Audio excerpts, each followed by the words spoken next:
Hey Point Loma, my name is Anna Locker and we are here at the Wasson Seaview Terrace because we want to learn more about homeless ministries and how to get involved on campus. So we're going to talk to some Bread of Life members and learn more about their stories. My name is Spencer Allard. I'm a sophomore and I'm a social work major.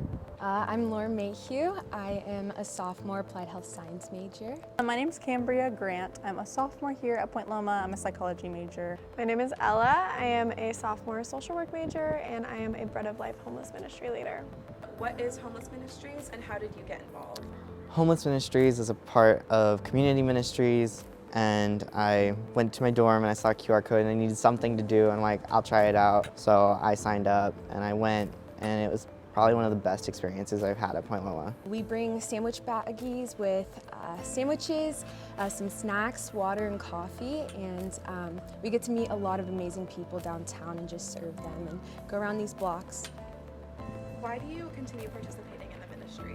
I've made so many of my dearest friends from this ministry. I also have made some really dear friends downtown, so I have people that I know well, that I have relationships with who are on the street.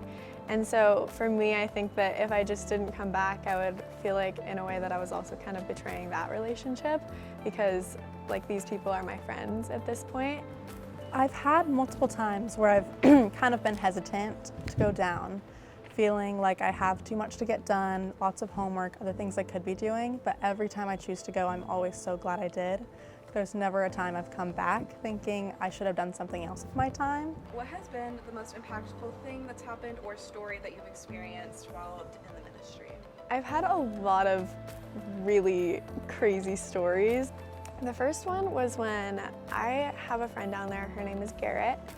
And so one week I came and I saw Garrett and I came up to her tent and I was like, Garrett, how are you? And that actually happened to be the week that I had found out some news. A friend of mine had passed away, and she was just like, can I pray for you? Can I pray for him? And I was just like, of course you can pray for him. And so we just had this beautiful moment where I was like sitting there on the ground with her outside of her tent, and like we were just holding hands, and she was praying for my friend and his family and his spirit. I think in moments like that, when like I'm sitting there and she's praying for me, I'm just reminded of how human we all are, just of everyone's humanity and just the connections, the beautiful connections that we can have with these people.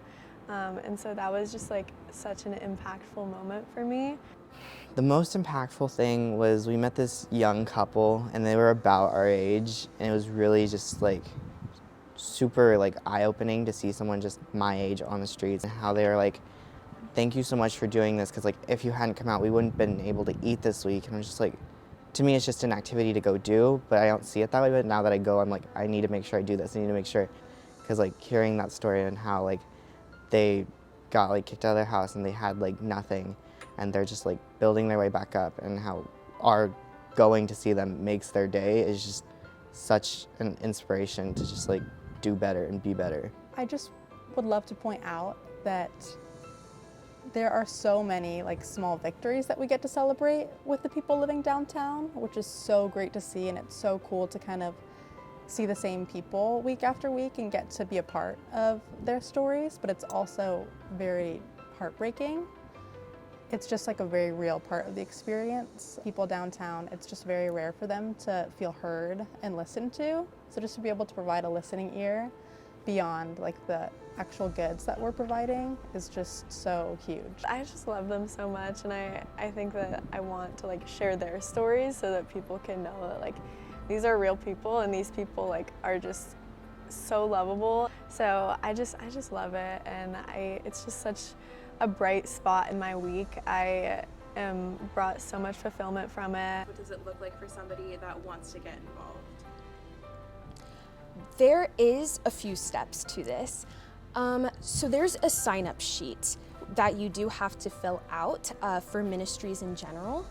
First, you go through that, and then you'll get email messages, and then it'll show up in your inbox every single week, and then there's a link, and then you can just put your name in. And some nights you may get waitlisted, and others you may be able to go out and serve downtown. So we have it on Tuesday, Wednesday, Thursday, Friday nights. I usually go on Tuesday nights. just check out the Community Ministries Instagram, click that link. There's so many different ministries that you can check out depending on kind of what your interests are, where your heart lies. If you want to try it, if you're thinking about it, just do it. The leaders are great. The people who we go serve are amazing. They have amazing stories to tell you. They're always so friendly. I say just go, and people are so happy to kind of walk through that first experience with you, and it's just a really sweet thing to share with your peers here. Thank you to Bread of Life for going on this journey with us. Now that we have the steps and resources, if you are interested in working with homeless ministries, we highly encourage you to try it out.